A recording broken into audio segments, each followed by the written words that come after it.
Bonsoir à tous, bonsoir à toutes. C'est même un peu fort, David, non? Un peu fort. Super. Eh bien, écoutez, au nom de l'Observatoire des médecines complémentaires non conventionnelles et de l'unité de médecine intégrative du CHU de Nice, nous sommes vraiment très, très heureux de vous accueillir ici, si nombreux. Vraiment, c'est une grande joie de vous voir. Et donc, rapidement, on va présenter un petit peu ce qu'on fait au niveau du CHU, au niveau de l'Observatoire, parce qu'il y a, je crois, pas mal de personnes qui ne sont jamais venues, en tout cas un certain nombre ne sont jamais venues. Et donc, je vais vous expliquer un petit peu ce qui se passe au niveau du CHU de Nice. Donc, on a de longue date, depuis 2014, une association qui a été créée par notre ex-doyen, le professeur Patrick Baquet, qui s'appelle l'OMCNC, donc Observatoire des médecines complémentaires non conventionnelles. Et puis, depuis 2 ans maintenant, on a eu la chance d'être un des premiers CHU à avoir une unité de médecine intégrative, donc vraiment au sein du CHU, qui commence à s'organiser, qui commence à proposer aux patients l'approche justement de ces pratiques non conventionnelles ou de ces interventions non médicamenteuses, et aussi l'enseignement au niveau de la fac de médecine qui a commencé cette année officiellement, puisque tous les étudiants en médecine, à partir de 2023, ont reçu un enseignement sur la médecine intégrative. Donc, vous voyez qu'il y a beaucoup de choses qui ont révolutionnairement changé ces derniers mois, ces dernières années. Donc on est vraiment très contents. Puis on est accueillis ici dans le Galet, qui est une salle magnifique. Et puis je voudrais juste remercier aussi un peu la fac, parce que jusqu'à présent, on faisait des manifestations qu'on ne pouvait pas rendre gratuites parce que on est une association, on n'a pas d'argent. Et donc dès qu'il faut louer une salle, dès qu'il faut inviter des personnes, c'est extrêmement compliqué. Donc on était obligé de faire un petit peu payer nos personnes qui voulaient venir. Et puis là, en fait, on a eu, grâce à la faculté, grâce à l'UCA, à l'université, on a eu une subvention de quelques milliers d'euros, donc qui va nous permettre cette année de rendre tout accessible à tous. Et ça, je pense que c'est aussi une des raisons pour lesquelles vous êtes si nombreux ce soir, et on en est vraiment ravis. Alors, on est tous formés à l'Observatoire des médecines non conventionnelles à certaines pratiques, l'hypnose, notamment en ce qui me concerne, la méditation. Puis quelquefois, c'est un petit peu plus compliqué de savoir si ces deux pratiques psychocorporelles se ressemblent, ont vraiment des différences ou pas. Et donc, on a eu envie ce soir de discuter de ça avec vous.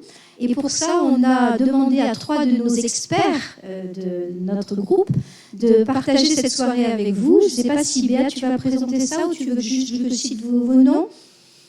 Donc il y a le docteur Brice Lemaire. Pour une fois, on commence par les hommes, parce qu'ils sont en sous-effectif. Donc on va se les chouchouter un peu quand même. Voilà, donc le docteur Brice Lemaire, qui est chirurgien dentiste et qui est vraiment très très compétent en hypnose, il va nous raconter tout ça. Docteur Béatrice Leloup, qui est la présidente de l'Observatoire des médecines complémentaires non conventionnelles, qui est surtout experte en méditation, mais qui connaît aussi l'hypnose, qui est un petit peu la personne qui sait parfaitement faire le lien, puisqu'elle a ces 2 compétences. Et puis le docteur Kenza Bouredji, qui est oncologue à Antibes et qui elle, est vraiment experte en méditation, puisque c'est elle aussi qui fait l'enseignement auprès des internes et des futurs médecins généralistes. Voilà, donc moi je vais vous laisser passer cette bonne soirée avec ces 3 personnes, et puis ça va être très interactif, et j'espère que ça va vous plaire, et je vous souhaite donc une bonne soirée.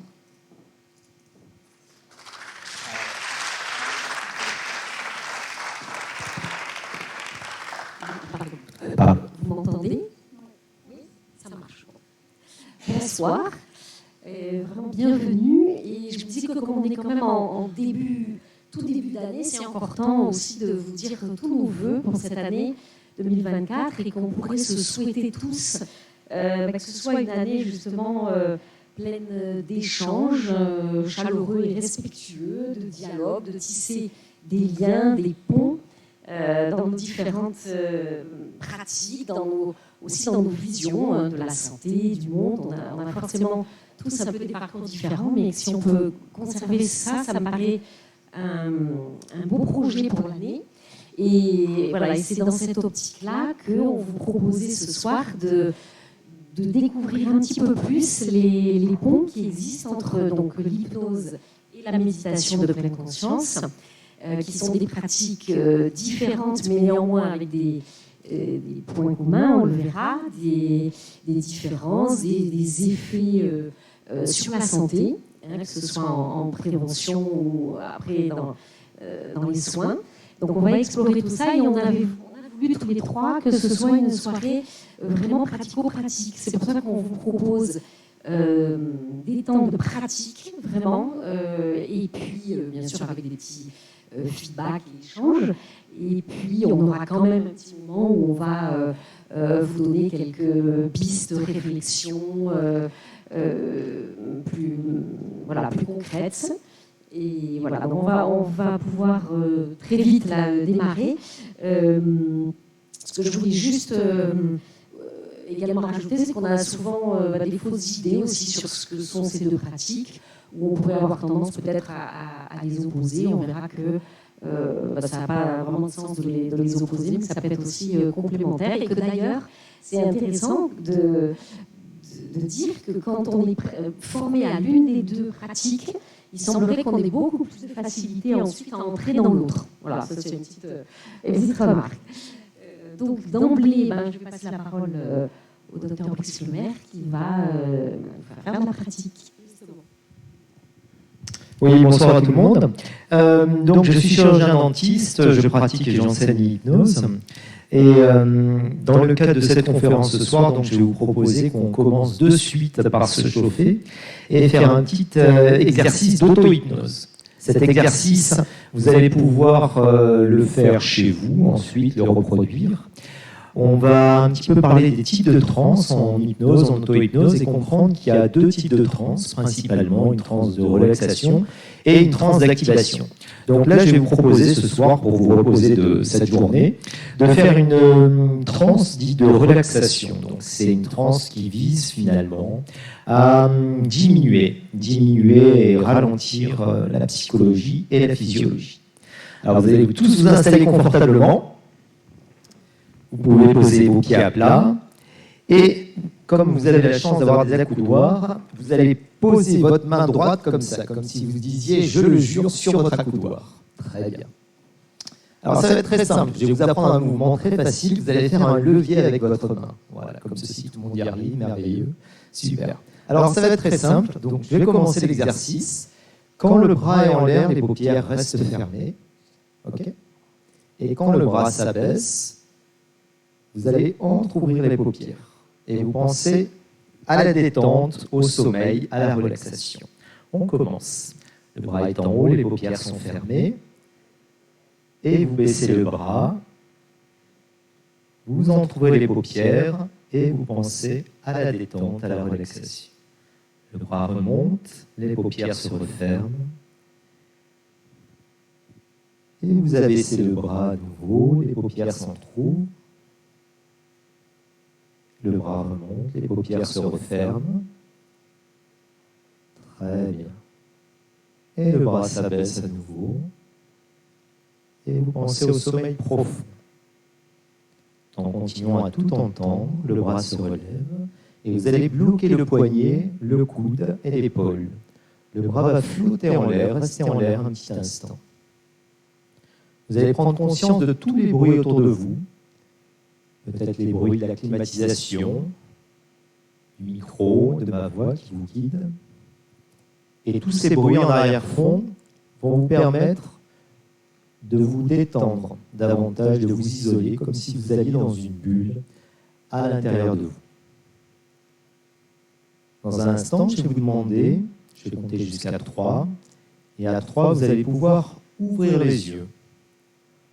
En les refermant, vous allez pouvoir plonger 10 fois plus profondément dans cet état de relaxation. 1, 2, 3, ouvrez les yeux et vous les refermez. Et vous plongez 10 fois plus profondément. Très bien. À nouveau, je vais compter jusqu'à 3. À 3, vous allez pouvoir ouvrir les yeux et les refermer. En les refermant, vous allez plonger 2 fois plus profondément dans la détente. 1, 2, 3. Ouvrez les yeux et vous refermez. Vous plongez 2 fois plus profondément. Très bien. Et une dernière fois, vous pouvez ouvrir les yeux et plonger complètement dans la détente. Très bien. Les yeux restent fermés et plus le bras flotte en l'air, plus ça va vous entraîner encore plus loin, encore plus bas, encore plus profondément dans cet état de relâchement, de détachement. C'est simple, tranquille, facile. Le corps se relâche. Dans un instant, je vais compter jusqu'à 3 à nouveau, et le bras va redescendre de façon totalement automatique, involontaire et sans effort, de façon graduelle. Et plus le bras descend, plus ça va vous entraîner encore plus loin, plus bas, plus profondément dans cet espace intérieur, dans cette bulle intérieure de détente, de relaxation. 1, 2, 3. Et vous laissez aller à votre rythme. Très, très bien.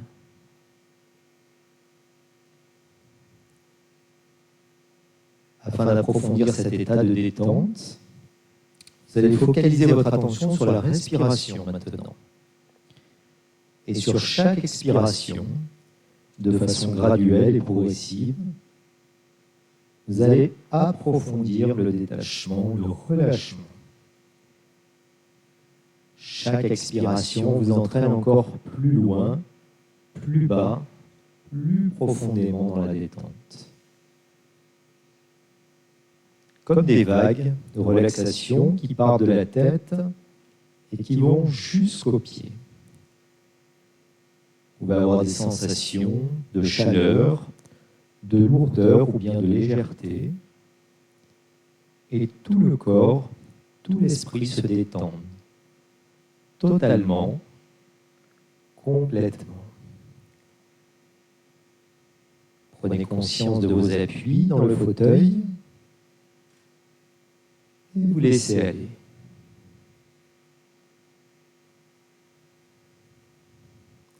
Cet espace intérieur de flottement, un peu comme une bulle que vous venez de créer, une bulle de relaxation, de sensation de détente, vous allez pouvoir un instant vous régénérer.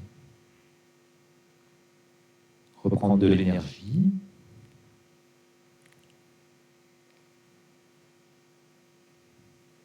Aussi bien au niveau du corps qu'au niveau de l'esprit. Rien ne vous dérange, rien ne vous embête, tout est simple, tranquille, facile. Je vais laisser un petit silence pour intégrer toutes ces sensations.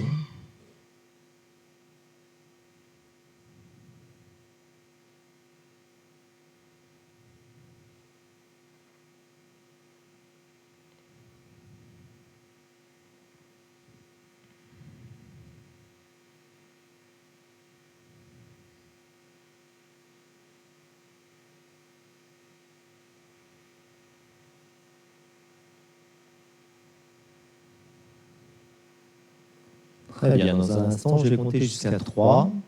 À 3, vous allez prendre une grande inspiration pour revenir, ramener de l'énergie dans le corps. 1, 2, 3. Vous pouvez bouger les pieds, les bras, les mains, tout redevient normal. Vous ramenez votre conscience ici et maintenant, dans le temps, dans l'espace. Et pour revenir complètement, vous pouvez ouvrir les yeux, vous étirer et revenir totalement.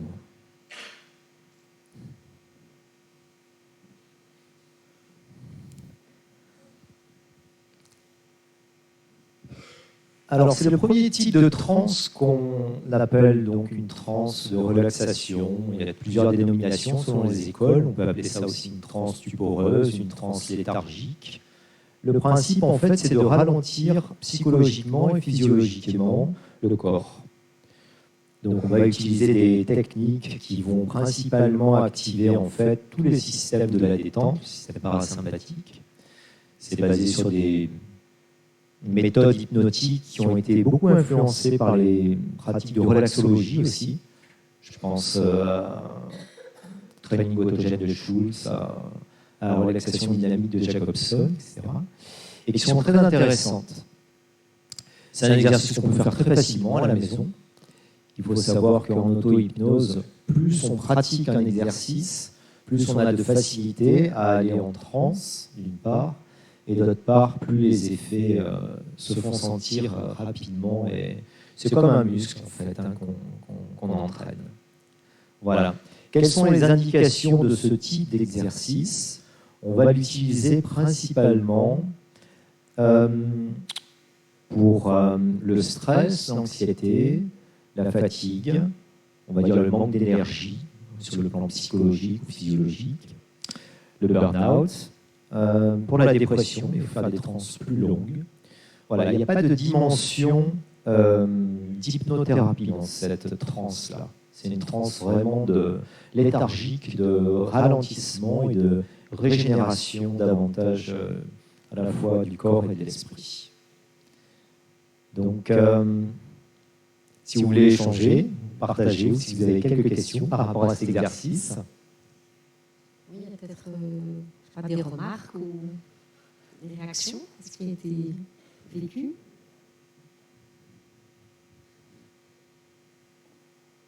Des petits témoignages. Comment ça a été pour vous?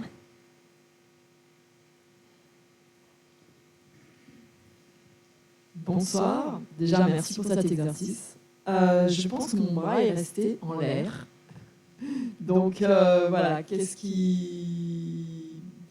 que vous pouvez donner comme information par rapport à cet aspect-là? Merci. Alors, par rapport au... Alors, ce qui est intéressant déjà, évidemment, quand on fait ce qu'on appelle des inductions collectives comme ça, c'est toujours délicat parce que chacun va à son rythme. Donc, il y en a qui vont plus vite en transe, d'autres, ça leur prend plus de temps. La transe, c'est véritablement un apprentissage. Donc, pour certaines personnes, par exemple, quand le bras redescend, certaines personnes le font consciemment, d'autres personnes sont plus dans le lâcher-prise, donc ils vont être davantage spectateurs du phénomène hypnotique qui se produit. Et il va y avoir éventuellement des petits mouvements saccadés qui sont davantage l'expression d'un phénomène, on va dire, moins conscient. C'est un phénomène davantage automatique. Dans votre cas, ce qui est intéressant, c'est qu'il y avait 4-5 personnes qui avaient gardé le bras en l'air. Alors, ce qu'on appelle une catalepsie, en fait. Voilà. Catalepsie du bras. Et c'est un phénomène hypnotique qu'on observe très fréquemment en transe, et même qu'on provoque volontairement. Et qui est intéressant parce que non seulement les phénomènes hypnotiques sont les conséquences de la transe, mais sont surtout des bons générateurs de transe. Voilà. Donc, par exemple, pour vous, si vous voulez vous mettre en transe, fermez les yeux, vous laissez juste votre bras en l'air, comme ça, et en le laissant détacher, relâcher, vous verrez qu'au bout d'un moment, très rapidement, vous pourrez aller en transe, en hypnose tout seul.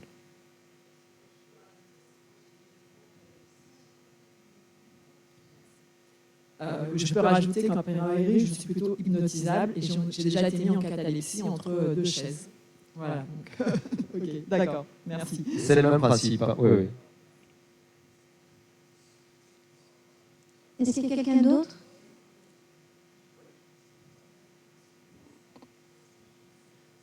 Bonsoir, merci. Alors, moi, je suis en burn-out depuis le 25 août. Bon, j'ai 41 ans, c'est la première fois, mais les raisons, ça va, on arrive à les connaître.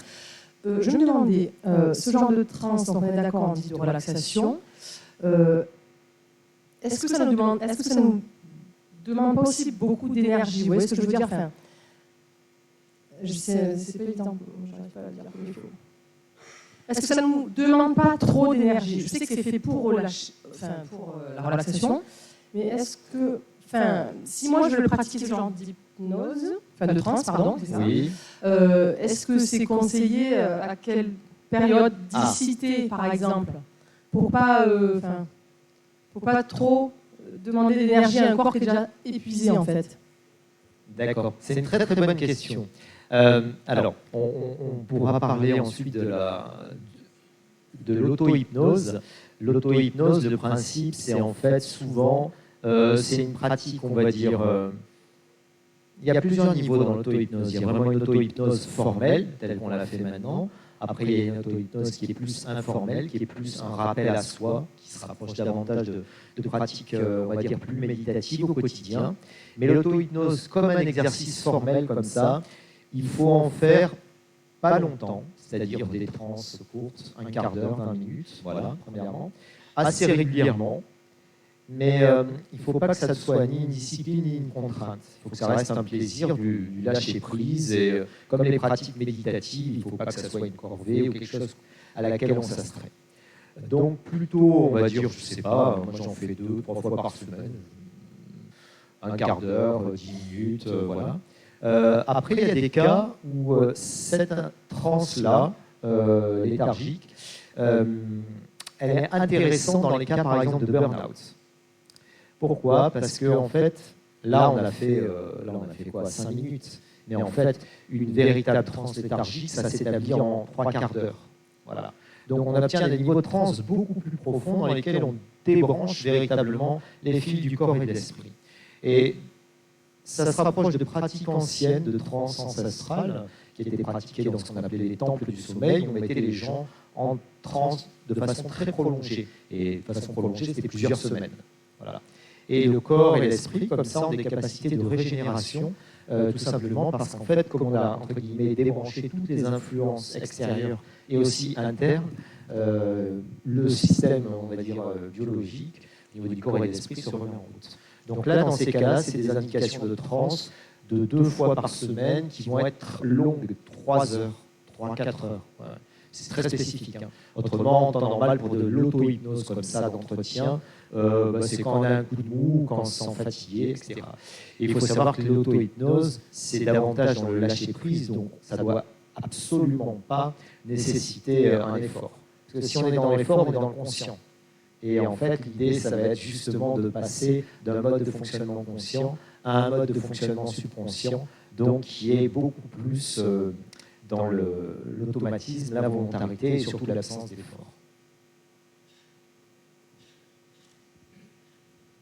Bonjour, Eric Malaise, patient partenaire. Je voulais savoir aussi s'il y avait des personnes qui sont plus réceptives en fait, à l'hypnose, et s'il y avait éventuellement des tests pour savoir, ou alors est-ce que c'est vraiment une question de travail, justement, à travailler peut-être plusieurs fois par jour ou dans la semaine, en tout cas, pour évoluer. Alors, à mon sens, à partir du moment où on peut établir une communication avec quelqu'un, tout le monde est hypnotisable, ça c'est une évidence. Alors après, il y a différents degrés de suggestibilité qu'on évalue avec des tests. Voilà.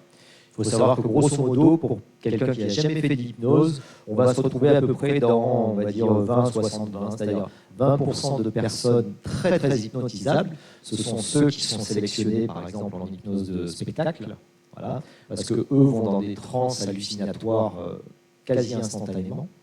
Ensuite, 60% à peu près de transes moyennes, donc, et à peu près 20%, allez, on va dire 10% de transes légères et 10% où il va falloir un peu travailler, il y a des résistances. Ça, c'est vraiment à la première consultation. Mais ensuite, l'hypnose, c'est véritablement un apprentissage.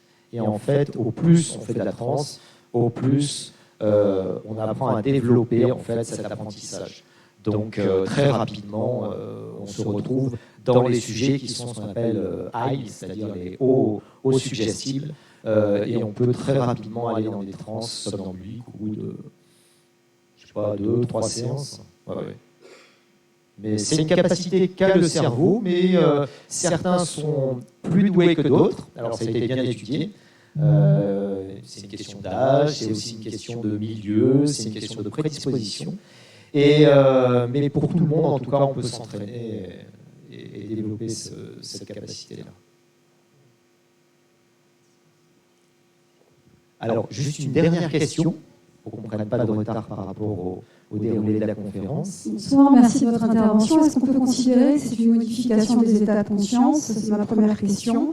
Et la deuxième, si j'y ai droit aussi, c'est est-ce que dans le travail de la transe, on peut mettre un projet au départ pour travailler sur une difficulté particulière? Alors, ou est-ce qu'on parle surtout de relaxation et de lâcher prise? Très bien. Alors, deux réponses rapides. Est-ce que c'est un état modifié de conscience? Alors, tout dépend de la définition qu'on donne à l'hypnose, et personne n'est d'accord. Moi, je dirais que pour moi, ce n'est pas un état modifié de conscience, même si... on en parlera après. Pour moi, ce n'est pas un état, parce que c'est un processus, ce n'est pas une modification, puisqu'une modification, ça, c'est quelque chose qui ne change pas la substance, et on n'est plus dans le domaine de la conscience, on est dans l'activation du subconscient. Voilà. Bon, ça c'est pour la définition. Donc j'emploierai une autre définition pour l'hypnose.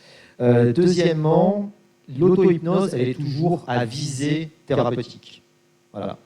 Donc il y a toujours une intention, contrairement à la méditation où on est vraiment dans le laisser-faire ou l'observation. Enfin, on va comprendre avec Elsa. Mais l'idée d'auto-hypnose, il y a toujours une intention. Voilà. Donc là, par exemple, même à travers un simple exercice de relaxation, l'intention, c'est je vais me régénérer, je vais me détendre, je vais récupérer de l'énergie. Donc, ça peut être fait, on va dire, sans but, mais on n'est plus dans le domaine de la même dynamique au niveau cérébral.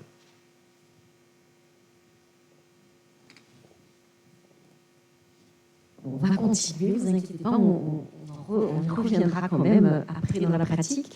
Et donc là, je vais passer la parole donc, à Kenza Borreggi, qui est aussi formée à l'hypnose avant ou après, je ne sais pas, dans le cycle de la méditation, mais c'est pas rare que quand on s'intéresse à une des pratiques, on soit quand même intéressé. Je pense que Brice a aussi des bonnes connaissances. Ce sont des pratiques quand même qui ont des points communs, on y reviendra. Donc je vais lui passer la parole pour aussi une petite pratique, parce que l'idée, c'est quand même que vous goûtiez un petit peu toutes ces expériences. C'est peut-être mieux que de passer tout de suite par le mental. Bonsoir. Alors ça va, ça marche. On va passer à l'expérience avant d'aborder la théorie. Moi, j'ai pris des cymbales, juste pour sonner un petit peu le début de la pratique et la fin de la pratique.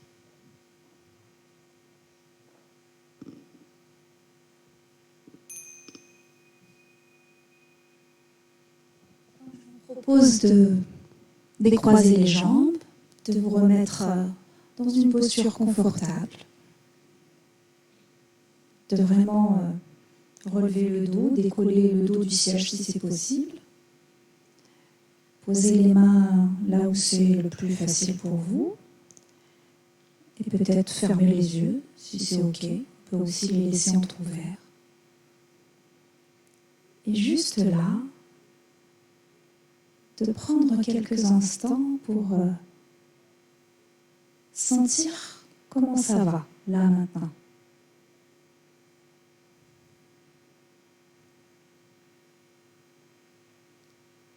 Comment ça va dans le corps, pour commencer? Est-ce qu'il y a de la fatigue, des zones de tension, ou toute autre sensation? En laissant déposer le poids du corps complètement sur le siège. Sentant nos points d'appui au niveau des cuisses, au niveau des fesses, les pieds. Sentir cette posture de l'intérieur, verticalité.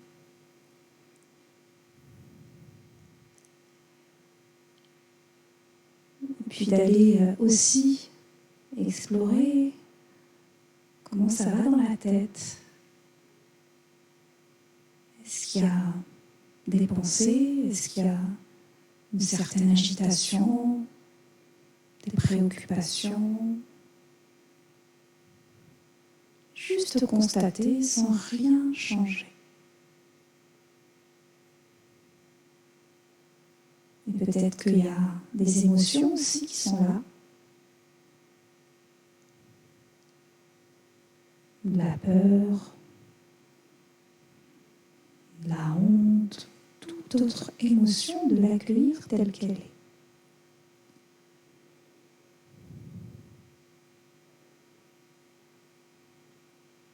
Et je vous propose là d'aller porter notre attention au niveau de nos deux mains, là où elles sont posées, juste les mains.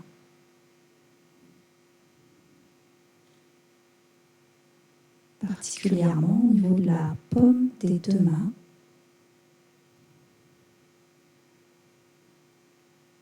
Focalisant complètement l'attention, comme si rien d'autre n'existait. D'aller explorer les sensations avec curiosité. Peut-être le contact avec les vêtements, avec l'air.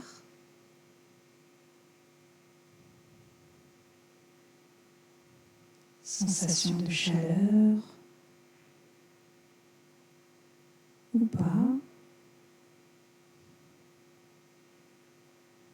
Des petits mouvements, des fourmillements. Juste les mains, rien que les mains.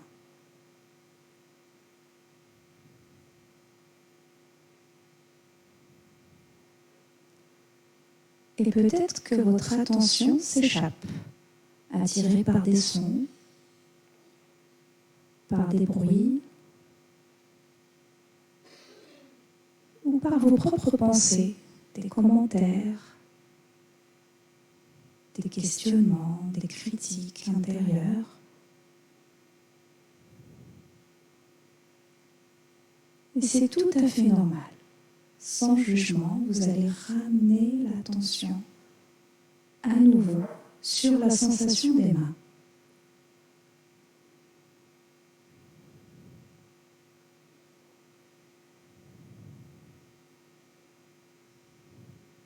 Maintenir l'attention, sentir.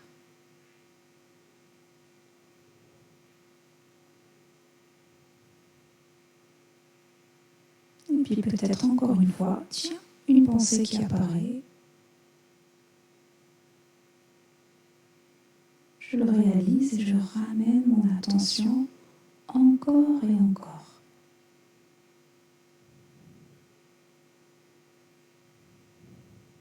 Juste là, juste mes mains.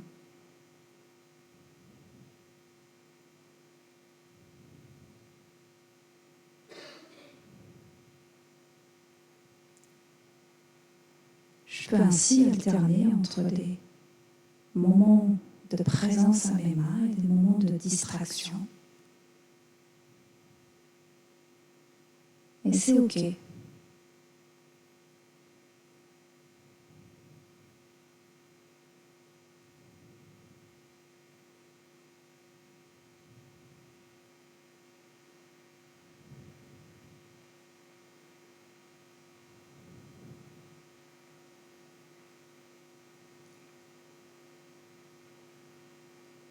Dans quelques instants, je vais refaire sonner les cymbales pour terminer cette courte pratique. Essayons d'accueillir le son vraiment comme vibration sonore, focalisant sur ce son.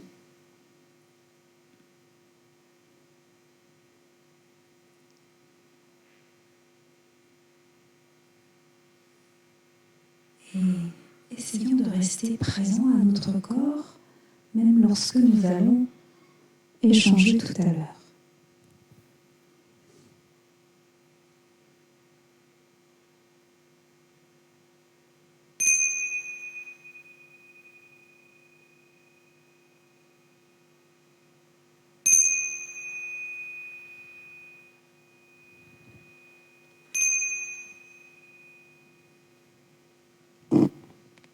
Ouvrir les yeux si vous les aviez fermés. Alors, qui a eu plein de pensées? Levez la main. Ouais. C'est normal. C'est tout à fait normal. On est souvent distrait, surtout quand on n'a pas l'habitude de se poser.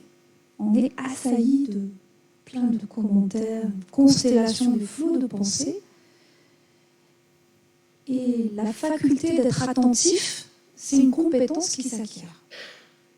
Dans notre mode de vie, en Occident, là, on est sans cesse sollicité. Notre attention, elle est tout le temps prise par les écrans, les réseaux, le numérique, ou alors par notre pollution intérieure qui est nos ruminations.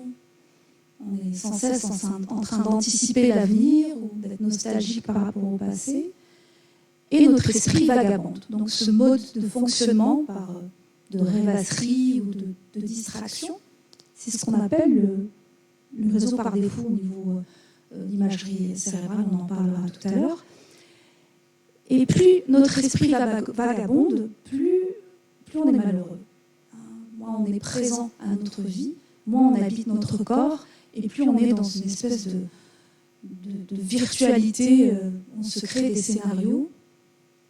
Et c'est juste ça, la méditation. La méditation, c'est d'être présent à notre vie. C'est d'être juste là. Voilà, d'être présent à l'imprévu, de rencontrer toutes les choses que la vie peut nous apporter, qui est imprévisible, et d'essayer de rencontrer notre réalité avec plus de sérénité. Donc, l'idée, c'est de s'entraîner à être présent, parce qu'on sait que ça peut nous aider à mieux vivre notre vie, à améliorer notre santé mentale. Et ça fait partie d'une forme d'entraînement, un entraînement qui peut nous aider à vivre avec plus de sagesse, plus de clairvoyance dans notre vie. Est-ce qu'il y a quelqu'un qui veut partager son expérience? Comment ça a été l'attention focalisée? Parce que je vous ai fait l'expérience qu'on a commencé là, parce que quand on commence à pratiquer la méditation, il y a plusieurs types de méditation, on en parlera après, mais la base, c'est de faire ce qu'on appelle l'attention focalisée. Et là, je vous ai fait une attention focalisée sur les mains, et peut-être que vous avez eu l'esprit qui est parti, qui est revenu. Quelle a été votre expérience? Qui veut partager?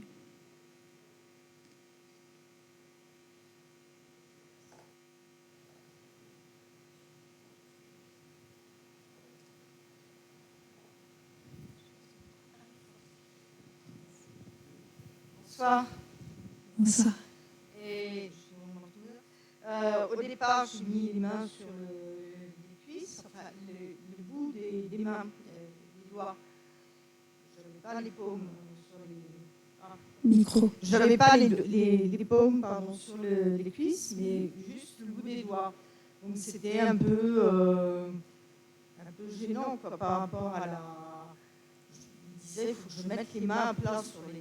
Et puis, au fur et à mesure que la séance s'est déroulée, même sans poser les paumes sur les cuisses, je sentais mes doigts qui s'enfonçaient dans la cuisse et c'était à la place de ma paume, quoi. Je me sentais confortable. Voilà. J'ai pas cherché à poser correctement la main parce que j'étais bien. Voilà. À un moment donné, il y a eu des pensées, des images. Vous êtes resté focalisé tout le temps. Ouais. Okay. En fait, l'expérience méditative, elle n'est pas bonne ou mauvaise. On peut ressentir un bien-être, c'est très bien, mais ce n'est pas un but. Ce n'est pas de la relaxation. Parfois, c'est bien, c'est OK, c'est tant mieux. Et parfois, ça peut être désagréable, et c'est ainsi. Mais il n'y a pas de but non plus de bien-être ou de relaxation. Ça rejoint ce que disait tout à l'heure Brice, c'est le non-effort. La méditation, c'est juste se poser et observer ce qui se passe. Il n'y a pas un état particulier à atteindre, il n'y a pas un but, un état particulier, parce que c'est une expérience subjective et personnelle. C'est juste un entraînement, en fait, un entraînement à observer nos fonctionnements, en fait. À observer comment on fonctionne, parce qu'on a tous des tendances, des habitudes, des modes de fonctionnement. on vit en mode automatique souvent.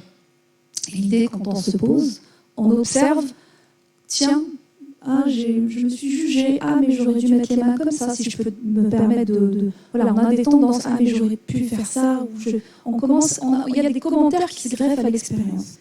Et la méditation, en fait, c'est la phénoménologie de notre expérience. C'est juste observer ce qui se passe. Parce que plus on fait ça, et plus on est conscient de nos fonctionnements, plus il y a de la réactivité, par exemple, qui nous fait souffrir, on peut modifier. Si on en est conscient, c'est ramener de la conscience à nos fonctionnements. C'est intéressant parce que voyons, on voit déjà une petite différence. Donc en méditation, le but de la méditation, c'est méditer, en fait. Il n'y a pas d'autre but, mais il y a des effets secondaires qui vont être très précieux de bien-être, de stabilité, etc. Alors vous avez entendu tout à l'heure avec l'hypnose, il y a quand même en général un objectif, un but, se relaxer, lutter contre la douleur, prévenir la douleur, etc. Donc c'est déjà une petite chose qu'on peut... Il y avait un enseignant qui me disait, c'est simple la méditation, tu t'assois et tu ne fais rien. Ça paraît très simple, mais en fait en pratique, ça demande quand même de l'entraînement, c'est pas aussi facile que ça. Je ne sais pas s'il y a une autre question, peut-être, ou une autre témoignage.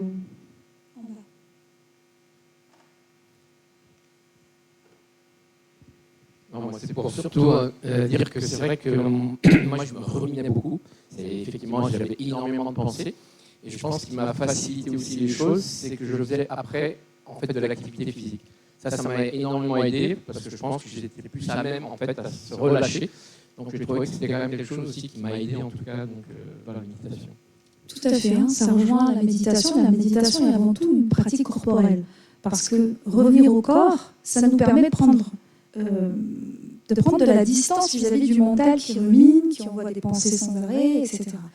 Il faut savoir qu'on ne peut pas bloquer nos pensées, on ne peut pas faire le vide. Ça, c'est une croyance qu'on peut faire le vide. Ça, on ne peut pas arrêter. On a plus de 60 000 pensées par jour et on ne peut pas les arrêter. Par contre, plus on va descendre dans les sensations du corps, plus notre relation avec les pensées va changer. Elles vont moins nous impacter. On va moins les prendre pour des certitudes. On va moins les croire. Tiens, il y a une pensée, ok, c'est une pensée. Voilà. Vous voyez aussi un petit point commun, on a quand même la notion de corps, de sensation corporelle. Dans les deux, ça a été quand même abordé. Donc c'est intéressant de faire des petits. Alors, je sais pas si... C'est vrai parce qu'effectivement, il y a déjà un pont qui me vient là maintenant. Vous avez remarqué dans nos deux pratiques, c'est cette focalisation, passe par le corps. Je pense que c'est un des ponts parce que dans les pratiques d'hypnose, moi j'ai commencé en tant que patiente hypnotisée et après j'ai découvert, je me suis formée à l'hypnose et après j'ai fait de la méditation. Mais c'est vrai que tu me corriges si je me trompe, mais au début, il y a une induction en hypnose qui permet de focaliser sur une partie du corps. Donc ça fait partie un petit peu, pour entrer dans cet état de conscience, c'est la porte en fait. Voilà. Donc c'est intéressant, ce sont toutes les deux des techniques, des pratiques plutôt psycho-corporelles. On va faire le lien entre les deux. Et vous savez que dans notre médecine, dans notre culture, c'est des liens que quand même on a souvent négligés quand même dans cette culture et qui sont en train de se redécouvrir, d'être redécouverts, redéveloppés, et que ça, pour le bien de tous, je pense. Je rajouterais juste que la méditation, elle peut être apparentée à une technique, ça a des applications thérapeutiques. Ce n'est pas que ça, c'est vraiment un mode de vie. C'est la science de l'expérience. C'est la phénoménologie de notre expérience. C'est derrière cette envie de nous libérer de la souffrance en faisant de la méditation, qui est une intention louable, il y a derrière tout un champ de connaissances qui nous vient des traditions, toutes les cultures, mais il y a tout un champ de connaissances qui s'apparente à la démarche scientifique. Quand la démarche scientifique en Occident, on va explorer quelque chose, on va observer, et à partir de là, on va avoir des connaissances. Et dans l'expérience vécue, c'est pareil. Donc on va, de notre expérience, ressortir tout un tas de connaissances qui permettent de mieux appréhender la nature profonde des choses, en fait. Ça s'apparente aussi à de la philosophie et à une claire compréhension de la vie. Parce que dans les pratiques méditatives, il y a beaucoup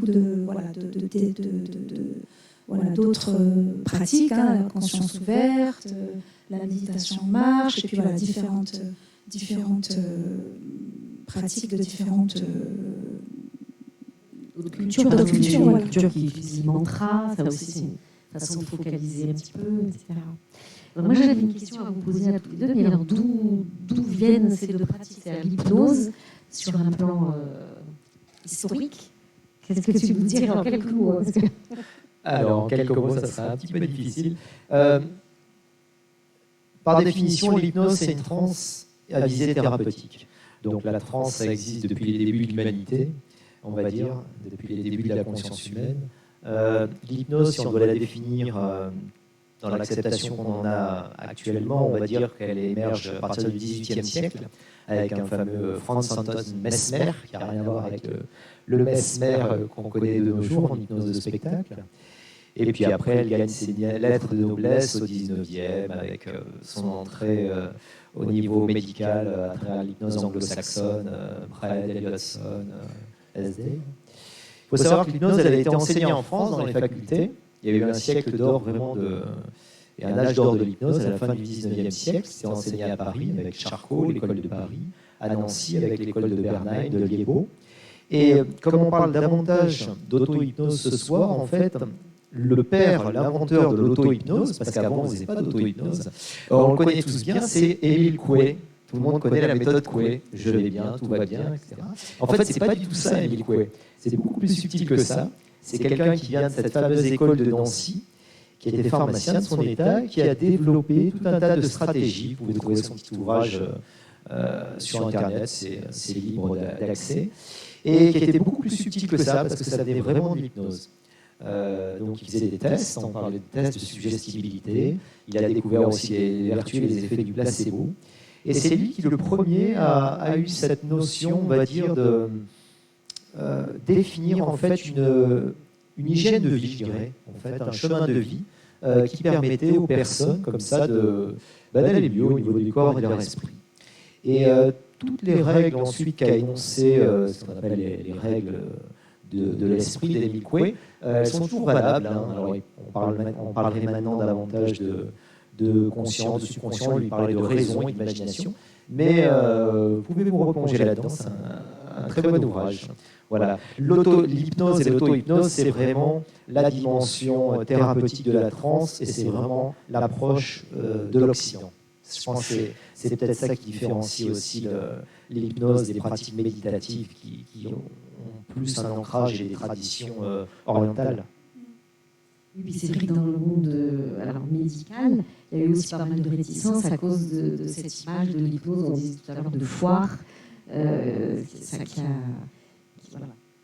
induit des inquiétudes. Oui, il faut savoir qu'en fait, l'hypnose, tout à fait, même à l'heure actuelle, on est toujours étonné de voir à quel point on est obligé de faire un discours préalable quand on fait de l'hypnose avec des patients pour leur expliquer ce qu'est l'hypnose et ce qu'elle n'est pas. Et en fait, toute l'ambiguïté vient du fait qu'il y a une différence entre ce qu'on voit vu de l'extérieur et ce qu'on vit en hypnose. Quand on voit quelqu'un qui est hypnotisé, que ce soit en hypnose thérapeutique ou en hypnose de scène, on a toujours l'impression que la personne, elle obéit presque servilement aux suggestions qu'on lui donne. Alors que c'est absolument pas ça. C'est en fait un état d'hyperconscience, je dirais, de focalisation aiguë de l'attention qui permet d'avoir encore plus de liberté intérieure. Et ça, c'est important. Et en fait, elle a mis beaucoup de temps à être accueillie dans les pays, on va dire, européens. Pour vous donner une idée, par exemple, elle a été reconnue comme médicale et scientifique par la British Medical Association en 1955, par l'AMA, l'American Medical Association, en 1958, parce qu'il y a eu énormément de traumatismes de guerre, etc., qui ont été guéris par l'hypnose sur le plan psychologique et physiologique. Et en France, en fait, il a fallu le temps qu'elle revienne, parce qu'il était un peu disparu au XXe, et puis surtout, il a fallu l'apport des neurosciences et de l'imagerie. Voilà. Et ça a donné une caution scientifique à l'hypnose, aussi bien sur le plan thérapeutique que à l'hypnose médicale, dans le traitement des douleurs, etc. Et c'est ce qui a permis ensuite à l'hypnose de revenir sur le devant de la scène au niveau médical et de faire son entrée dans les CHU. Pour ce que dit la science, on va y revenir, mais peut-être avant, j'avais envie de demander à Kenza. Donc, au niveau d'où ça vient, la méditation, il n'y a pas une notion un peu plus justement de spiritualité Tout à fait. A priori pas dans l'hypnose. Effectivement, dans toutes les cultures traditionnelles, on médite, que ce soit dans le christianisme, ou les kabbalistes, ou les soufis. On a 2800 années derrière nous de pratiques, ce qu'on appelle les pratiques contemplatives. Mais c'est vrai que dans le monde occidental, c'est fin des années 70, c'est le professeur Jon Kabat-Zinn, qui était un pratiquant de méditation dans le cadre du bouddhisme zen et qui faisait du yoga, et qui travaillait dans un laboratoire de biologie moléculaire, qui était d'ailleurs un laboratoire qui était prix Nobel. Et il a eu l'inspiration, lors d'une retraite, de créer un protocole basé sur la méditation, mais dénué de toute connotation religieuse ou spirituelle, pour l'amener dans le monde de la santé. Donc, comme il était chercheur, il s'est dit, il faut que je crée un protocole reproductible pour l'amener, pour le faire valider scientifiquement. Et donc c'est comme ça que c'est venu en Occident, parce qu'il a créé le protocole MBSR, que vous connaissez possiblement, Mindfulness Based Stress Reduction, le programme de méditation pleine conscience pour la réduction du stress. Et donc il a créé la clinique du stress à l'université du Massachusetts en 1979, donc avec une intention de santé publique à la base. Donc il a créé des groupes. Ce programme, c'est un programme, on pourra en parler, un programme qui est composé de à peu près sur 8 semaines, il y a 10 séances, et une journée de pratique, c'est des séances hebdomadaires de 2h30, avec des pratiques variées, d'attention focalisée, de scanner corporel, de méditation marchée, basée sur le dialogue exploratoire, on est dans l'expérientiel, pour apprendre par l'expérience et pas par la connaissance conceptuelle. Et ça a eu un énorme succès parce qu'il a commencé à faire valider première étude qu'il a fait sur la douleur, sur la fibromyalgie. Et donc, il a créé des groupes hétérogènes. Il a mis des patients atteints de maladies chroniques, douloureux chroniques, maladies cardiovasculaires, des soignants. Et ça, à l'époque, c'était aussi tabou dans le monde médical, donc il a préféré utiliser le protocole de gestion du stress justement pour ne pas heurter la sensibilité de la communauté médicale. Depuis, donc ça fait plus de 45 ans maintenant, ça a remporté un succès fou, puisqu'il y a eu des milliers d'études cliniques, de recherches qui ont été validées, ce qu'on appelle maintenant les interventions basées sur la pleine conscience, qui ont montré des bénéfices sur la santé mentale, la santé physique. On pourra en parler, mais en tout cas, c'est ce qui a pu ramener la pleine conscience initialement. Après, il y a eu plein d'autres initiatives. Il y a le moine Thich Nhat Hanh qui a créé le village des pruniers. Il y a beaucoup d'occidentaux qui sont allés justement en Orient et qui ont créé des centres de mindfulness. Effectivement, en anglais, on parle de mindfulness, en français, on parle de méditation pleine conscience. La traduction n'est pas tout à fait très juste parce qu'elle porte un peu à confusion. Mais d'ailleurs, Jon Kabat-Zinn définit la mindfulness comme étant la conscience qui émerge lorsqu'on décide de porter notre attention sur l'expérience qui se déroule moment après moment, avec une attitude bienveillante et non jugeante. Donc donc c'est vraiment là le début. Et vous savez maintenant que dans tous les hôpitaux, on fait des groupes de méditation, et c'est aussi au-delà du monde médical, dans l'éducation, dans les écoles, dans le monde carcéral, dans le monde de l'entreprise. Il y a aussi un effet de mode aussi auquel il faut faire aussi attention, parce que ça peut être un peu dévoyé, et il faut rester un peu vigilant. Il effet de mode qui est peut-être lié au fait aussi qu'on est dans un monde qui fait tout pour nous mettre beaucoup hors de nous. Hein, on est très, tu parlais tout à l'heure des écrans, etc. On est tellement sollicité que ça devient presque une nécessité d'apprendre à revenir chez soi, donc, comme on l'a vu dans le corps.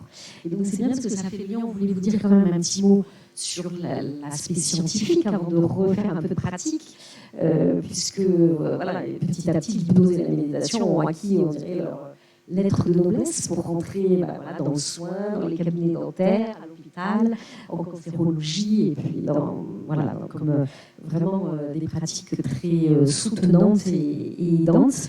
Et donc il y a beaucoup d'études, et notamment en imagerie. Alors moi, c'est un petit peu mon domaine, parce que je suis radiologue de base, et je trouve ça très intéressant de voir que c'est l'IRM fonctionnel et ce qu'on appelle le TEP-TDM, hein, qui est une scintigraphie couplée à un scanner pour bien localiser les zones. Et dans ces deux techniques qu'on utilise pour observer le cerveau des hypnotisés et des méditants, eh bien, on s'est rendu compte que c'était beaucoup plus complexe que ce qu'on pensait au début. Au début, on disait, le cerveau gauche, il résonne, etc.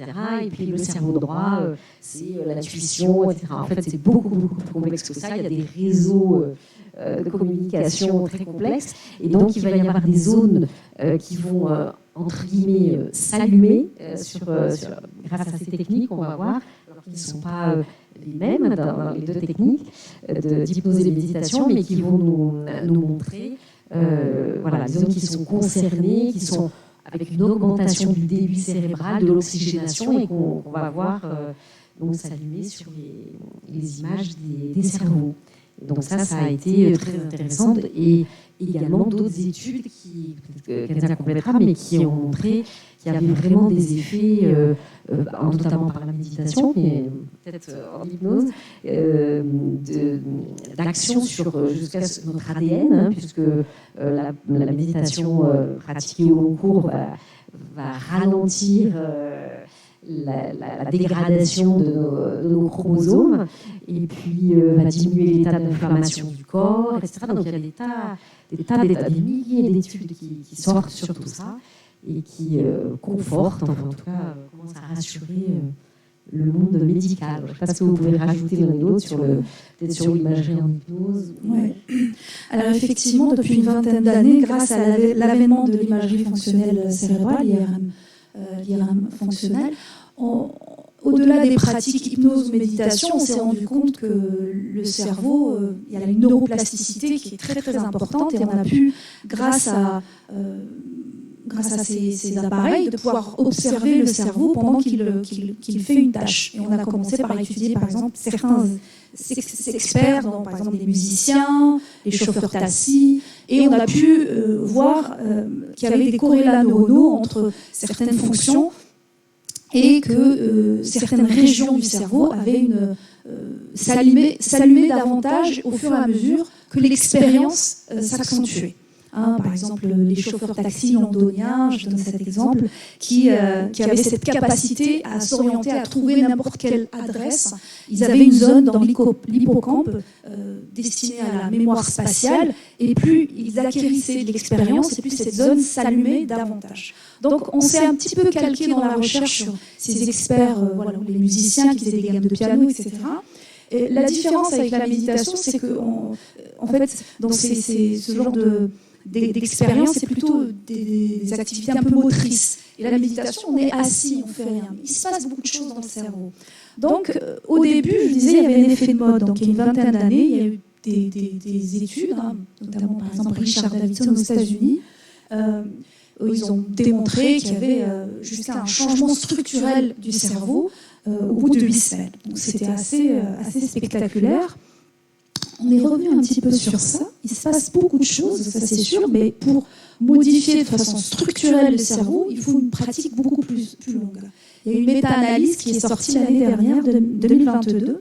L'un des plus grands chercheurs, qui s'appelle Antoine Lutz, c'est un chercheur français, laboratoire au CNRS, qui a pu démontrer que finalement, la modification elle est simplement fonctionnelle, et il faut une pratique intensive et le MBSR, du fait de sa variété de pratiques, ne pouvait pas modifier à ce point comme ça a été dit. Donc, pour vous dire à quel point dans la science il faut être humble, il n'empêche qu'on voit très bien, on a étudié les méditants experts, vous connaissez Mathieu Ricard, où ils ont mis dans ces diagrammes tout plein de moines qui avaient des milliers d'heures à leur effigie de pratiques méditatives, et ils ont comparé leur cerveau à des personnes qui n'avaient jamais médité, et il apparaît qu'il y a vraiment une modification structurelle chez ces grands méditants, et ce qui ressort, il y a certaines zones du cerveau qui sont beaucoup plus impliquées, notamment l'insula. L'insula, c'est un lobe qui est entre les deux hémisphères, un lobe à part entière,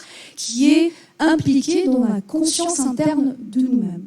C'est l'interoception corporelle, ça nous permet de savoir comment on se sent, en fait. Comment on se sent, que ce soit dans l'espace, dans le corps, ou par rapport à nos émotions, ou par rapport à la douleur. Et donc cette région du cerveau s'allume préférentiellement, et franchement, qui sort du lot. Après, il y a le cortex préfrontal, impliqué dans l'attention, des zones du cortex cingulaire antérieur. Ce qui est intéressant aussi, c'est qu'il y a des zones qui sont impliquées, par exemple, dans la peur, l'émotion, dans le cerveau limbique, dans, par exemple, l'amygdale. Et plus on va pratiquer, plus ces zones qui s'allument quand on est dans une émotion difficile ou de peur, plus on va pratiquer, plus ces zones-là vont se désengager. En fait. Elles vont moins s'allumer parce qu'on va en fait, créer des connexions, des synapses, et orienter par l'entraînement le cortex préfrontal, en fait, par exemple. Je donne cet exemple.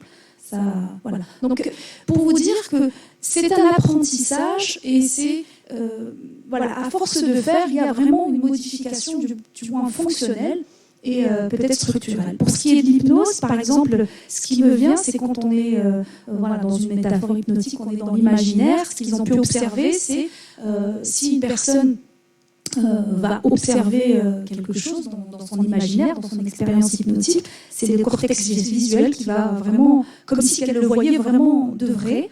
Si c'est des sons, pareil, c'est le cortex auditif. Si c'est des mouvements, c'est le cortex prémoteur.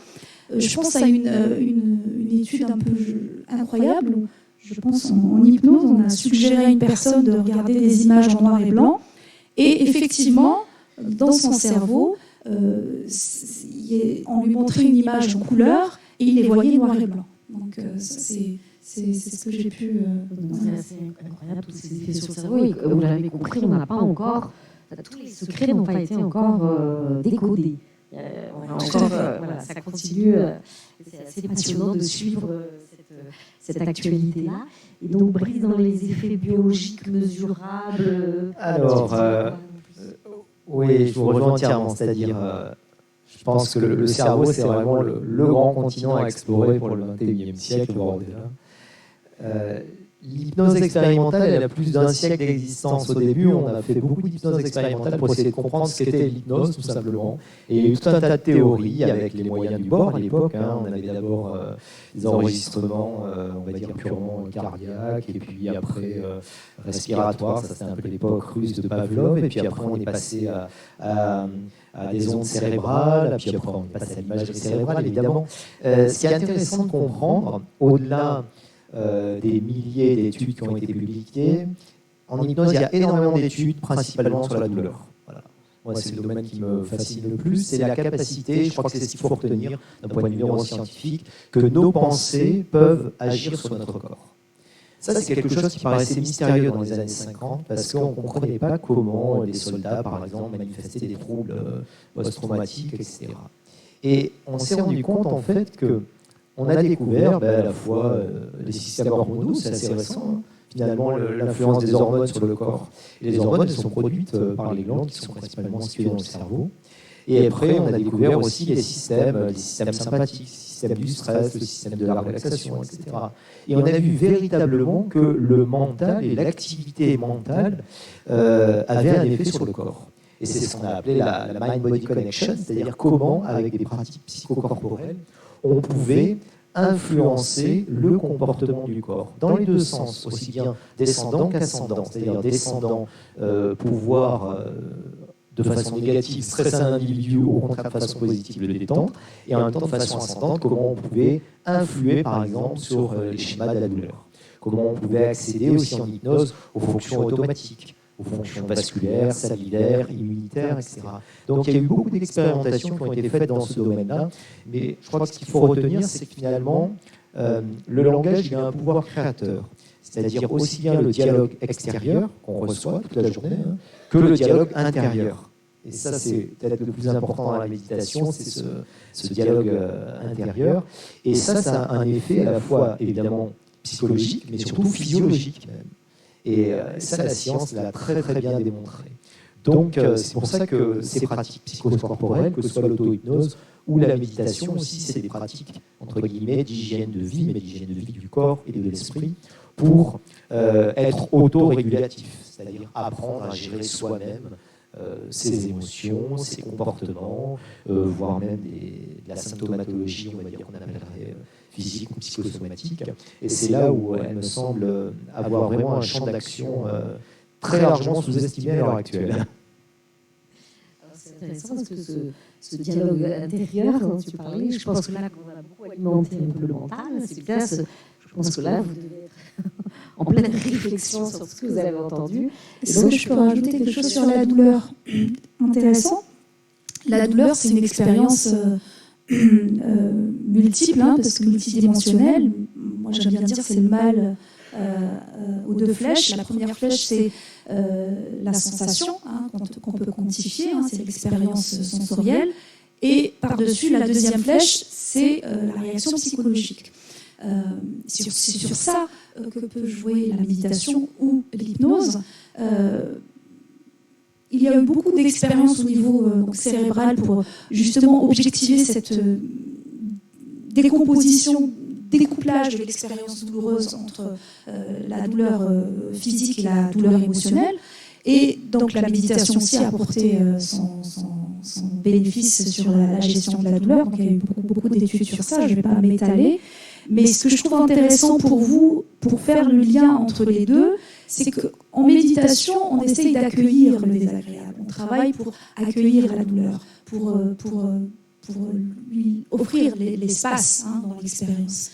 Alors que dans l'hypnose, on essaie de se dissocier de la douleur. Ou alors, quand on travaille sur des douleurs chroniques, le thérapeute va essayer de déprogrammer tout ce qui est distorsion cognitive qui sent quand on a une douleur chronique qui dure depuis 3 mois. Il y a toute une composante cognitive qui va faire que la douleur va vraiment s'ancrer. Et c'est sur ça que l'hypnothérapeute peut jouer. Et dans la douleur aiguë, parfois, quand on a très mal, quand la douleur est très importante, la méditation ramène dans le corps, c'est difficile de revenir au corps. Et dans des cas, par exemple, où on utilise l'hypnosédation ou l'hypnoanalgésie, on va essayer de se dissocier du corps, donc détourner l'attention. C'est un petit peu des petites choses comme ça qu'on peut faire. Voilà. Donc après, avec la méditation aussi, on peut avoir beaucoup de techniques pour accueillir la douleur, focaliser sur une autre partie du corps, etc. Voilà. Donc il y a des chemins différents, mais qui vont dans les deux cas être précieux. Alors là, comme il nous reste à peu près une vingtaine de minutes, je pensais qu'on pourrait faire une pratique avec Kenza de nouveau, de 10 minutes. Après, on reviendra à l'hypnose, comme ça, la boucle sera bouclée. Ok, allez, je reprends mes cymbales.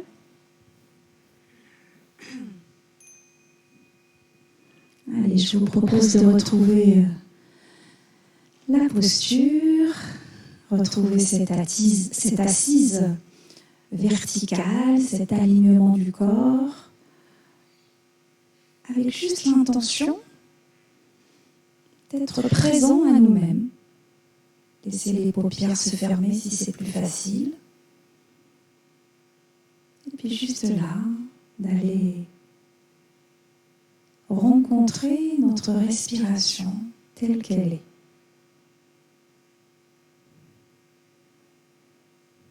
Sentir le passage de l'air là où c'est le plus facile à sentir.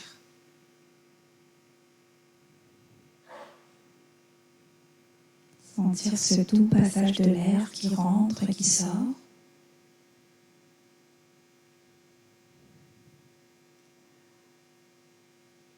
rien n'a changé que de suivre ce mouvement naturel.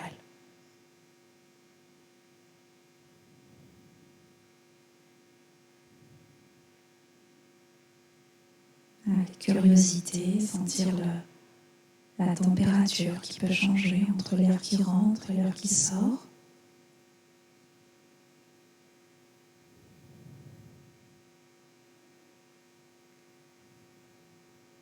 Le rythme qui peut changer.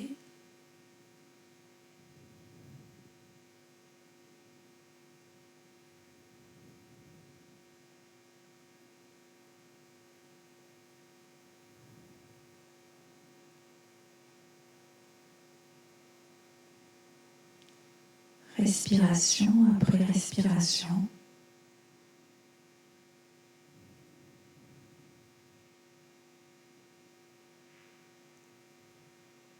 Et peut-être que là encore, l'attention va s'échapper, attirée par des commentaires intérieurs, des images, des pensées. C'est ok, je le constate. Je ramène mon attention à nouveau sur le souffle.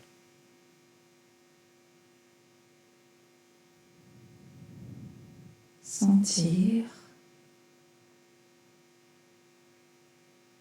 respirer.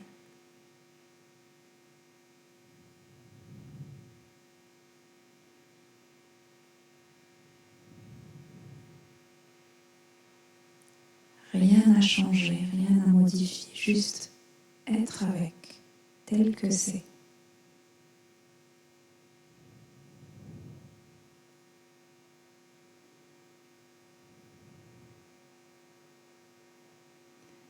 Et puis je peux sentir mon corps qui s'élève un petit peu à chaque inspiration. L'espace se crée dans cette cage thoracique qui devient de plus en plus spacieuse à chaque inspiration. Le corps qui se dépose à chaque expire.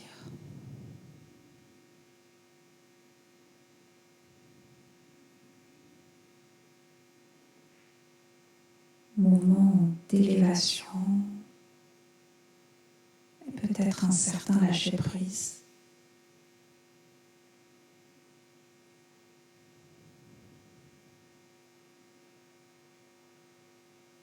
Essayons de sentir maintenant le corps dans sa globalité qui respire.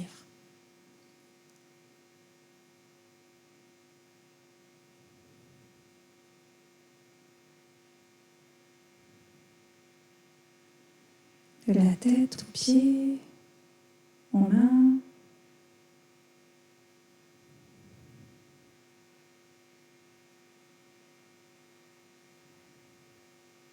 Conscience globale du corps.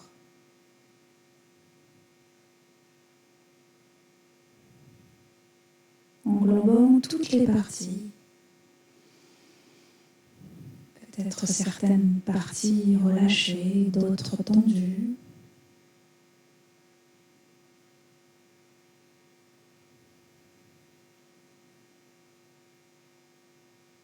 D'expérimenter maintenant une conscience plus large. D'ouvrir la focale.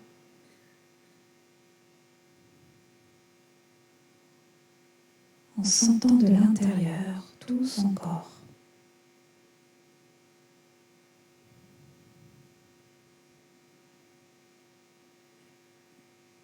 Peut-être que dans cette expérience, je peux juste maintenant accueillir les pensées, les émotions, et tout ce qui prédomine dans mon expérience, cette fois-ci sans focaliser, sans retenir quoi que ce soit. J'essaye d'être présent à ce qui émerge. Une sensation par là, une pensée, une émotion. Sans m'agripper, sans retenir.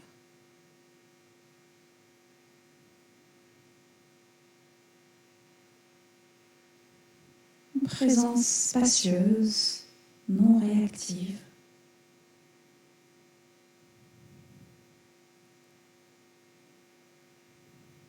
Ou juste d'être présent à ce qui est présent pour moi, instant après instant.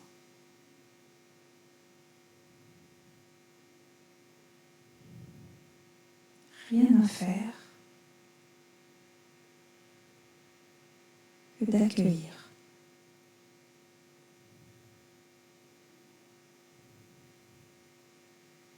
Comme un vaste écran de la conscience qui observe, qui sent une multitude de composantes de l'expérience.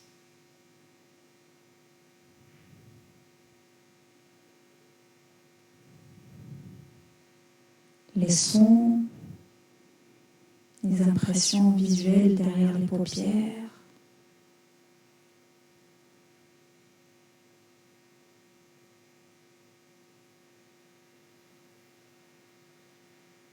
et puis le son des cymbales qui va retentir à nouveau.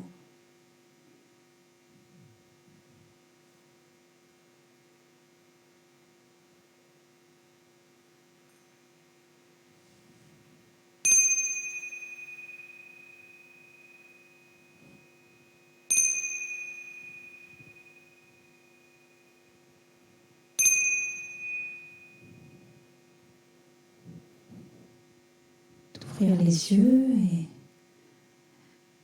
merci pour votre pratique. Merci Kenza. Vous avez vu que la respiration, c'est vraiment un bon moyen d'ancrage, de revenir dans l'instant présent. On dit que c'est parce que c'est une cible mouvante, puisque ça bouge par définition. Et ça permet de reposer notre attention. Alors peut-être justement, avec une pratique d'hypnose. Oui, on va faire une petite pratique d'auto-hypnose. Alors,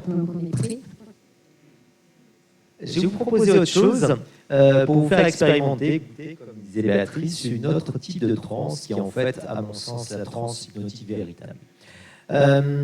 Quand j'explique l'hypnose aux élèves à la fac ou à mes patients, je leur dis l'hypnose c'est très simple. En fait, la journée vous êtes conscient, la nuit vous dormez, vous rêvez. Quand on fait de l'hypnose, on fait un switch cérébral, on active le cerveau du rêve dans la journée. Et ce cerveau du rêve, il peut aller très loin parce que, comme le disait Kenza tout à l'heure, le cerveau fait très peu de différence entre finalement le rêve et la réalité. Et c'est comme ça qu'on a des phénomènes hallucinatoires en hypnose. Alors c'est une transe, on va faire simple, on va appeler ça une transe d'activation de l'imaginaire. La dénomination, c'est une transe somnambulique, c'est une transe davantage onirique. Je vais vous faire un petit exercice d'auto-hypnose que j'ai appris d'un praticien à qui j'ai été formé, qui s'appelle Bruce Heimer, qui est un spécialiste de la douleur aux États-Unis. Et c'est un exercice où on va utiliser une bille. Alors, j'ai amené des billes, je ne pense pas qu'il y ait autant de monde, donc je suis désolé, il y aura des patients qui auront des billes imaginaires et d'autres qui auront une vraie bille. Alors, je vais vous faire passer un sac et vous allez vous faire passer des billes comme ça, à tour de rôle, ne les perdez pas. Et vous allez garder votre bille, on va commencer cet exercice. Vous allez voir, c'est très rigolo. Et ce qui est rigolo, c'est que quand il m'a appris cet exercice, il m'a dit, mais tu sais, moi j'ai horreur d'aller chez le dentiste et j'ai toujours ma bille dans la main. Et dans la poche. Et il va l'utiliser. Et vous allez comprendre aussi comment fonctionnent les talismans, les amulettes, les porte-bonheur, parce que c'est vraiment basé sur ce principe-là de la suggestion et de l'ancrage. Voilà. Donc quand tout le monde a sa bille, on va pouvoir commencer. Ça va être très très simple et amusant. Alors, c'est une induction qu'on peut faire en auto-hypnose, mais c'est aussi une induction qu'on peut faire en hypnose, ce qu'on appelle en hétéro-hypnose, avec un opérateur et un sujet. Et c'est intéressant aussi comme induction à faire avec les enfants. Je ne sais pas s'il y a des pédiatres dans la salle ou des personnes qui travaillent en hypnose avec les enfants. Les enfants sont vraiment des virtuoses de l'hypnose, parce qu'ils ont cette capacité justement dissociative à activer leur imaginaire. Et donc, ce qui va être très intéressant, c'est de jouer là-dessus, de jouer sur ce côté ludique. Et avec les enfants, on utilise souvent des accessoires. Ça peut être des pendules, ça peut être des billes, ça peut être tout un tas d'objets comme ça qui vont leur permettre de focaliser leur imagination et leur attention sur un objet particulier. Alors, tout le monde a sa bille. Alors, ceux qui n'ont pas de billes, vous avez une bille imaginaire, ça marche aussi.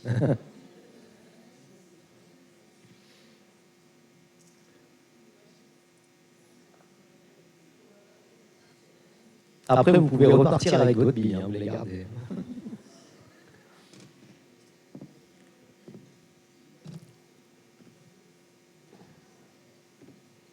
Alors, ce sont des exercices très simples, parce que là, c'est des exercices courts, mais comme je le disais, souvent les transes en hypnose, elles vont être beaucoup plus longues. Et donc, du fait de la longueur et du temps de transe, on va obtenir des profondeurs de transe beaucoup plus intéressantes qu'on va pouvoir exploiter au niveau thérapeutique, que ce soit en hypnose opératoire, c'est quand on opère quelqu'un, on soigne quelqu'un avec de l'hypnose comme outil. En hypnose aussi médicale aussi, pour traiter toutes les affections, on va dire davantage physiologiques, tout ce qui est psychosomatique, et aussi en hypnose thérapeutique, pour traiter tout ce qui est davantage de l'ordre, on va dire, du comportemental, du psychologique. Très bien. Alors, vous allez mettre votre bille dans votre main. Donc, si vous êtes droitier, vous la mettez dans la main droite. Si vous êtes gaucher, dans la main gauche. Tout ce que vous avez à faire, comme disait Betty Erickson, qui est la femme d'Erickson, quand il lui demandait de faire de l'auto-hypnose, c'est de regarder cette bille. Vous la laissez en fait occuper le centre de votre attention. C'est tout le secret. Donc vous allez regarder cette bille, sa couleur, les sensations au niveau de la main, sa texture, sa température. Vous pouvez vous rappeler du temps où vous jouiez aux billes, quand vous étiez petit à l'école ou à la maison. Et vous allez laisser votre main se refermer sur la bille en même temps que vous fermez les yeux.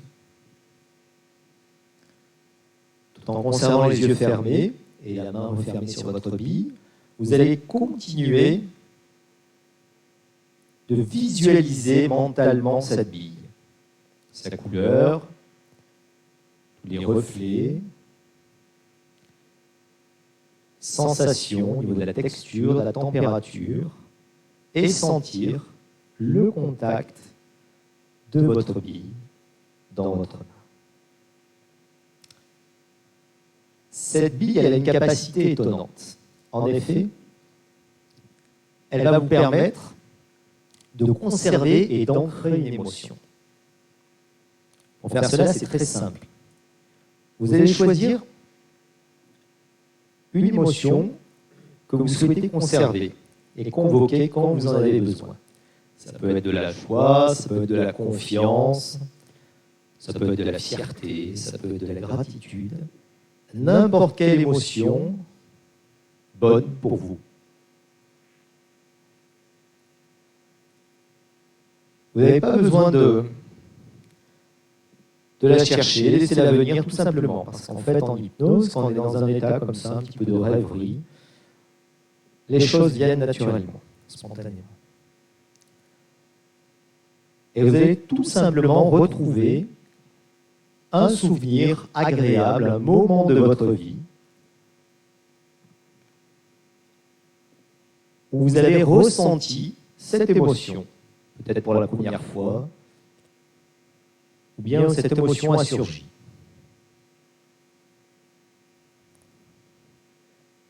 Quand vous l'avez, vous allez regarder la bille,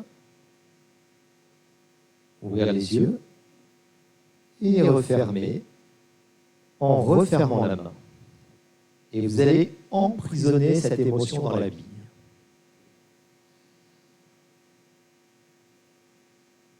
Vous allez sentir cette émotion, cette sensation agréable et positive qui va ensuite partir de cette bille, se prolonger dans le bras, dans l'avant-bras, et continuer son trajet au niveau du plexus solaire. Et sur chaque inspiration, vous allez amplifier cette émotion pour la faire rayonner dans tout le corps et dans tout l'esprit.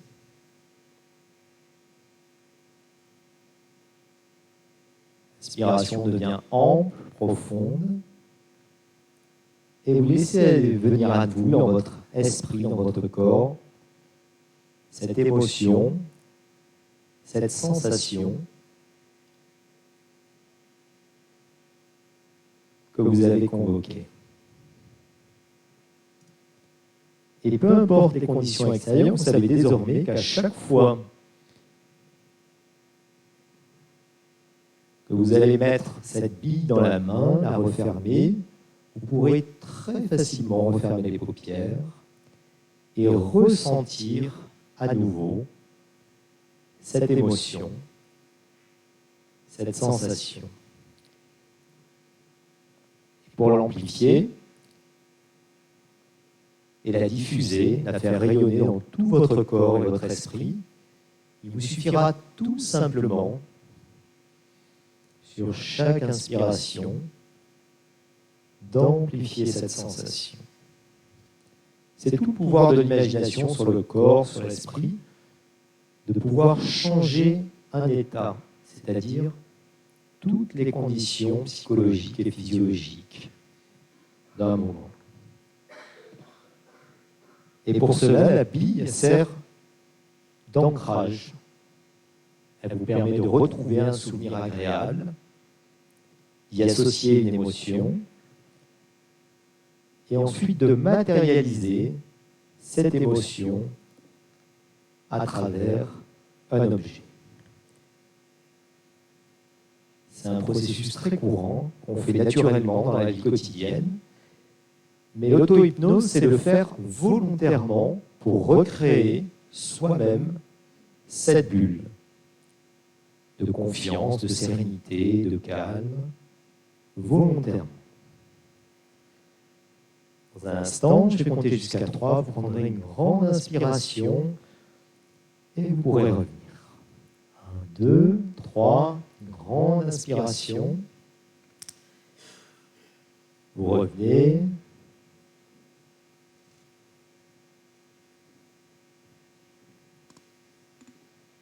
Très bien.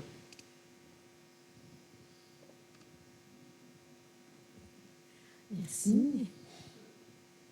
Là, ils peuvent repartir avec leur... Ils repartent avec leur bille, bien sûr. La bille est gracieusement offerte par l'OMCNC. C'est super. Bon, donc l'heure tourne, donc on va être obligé de conclure. J'espère que vous avez été content de pratiquer un petit peu, que reprenez quand même vos esprits avant de repartir. Mais en conclusion, on va peut-être, je sais pas, peut-être en quelques mots, Kenza, ce que tu dirais toi par rapport à la méditation, par exemple. Hein, on n'a pas tout abordé ce dont on voulait parler, évidemment, le sujet est très vaste, mais voilà, est-ce que tu aurais une phrase ou deux, la quintessence de la méditation? Je dirais, soyons conscients, cultivons la présence à nous-mêmes pour découvrir nos ressources, découvrir nos qualités du cœur que nous pouvons vraiment cultiver en pratiquant la bienveillance, la compassion. Et de cette façon, on pourra être plus ouvert aux autres et plus ouvert au monde et peut-être cheminer pour un monde meilleur, hein, peut-être. Et puis du coup, peut-être être plus résilient aussi quand on traverse des troubles de santé, maladies, deuil, etc.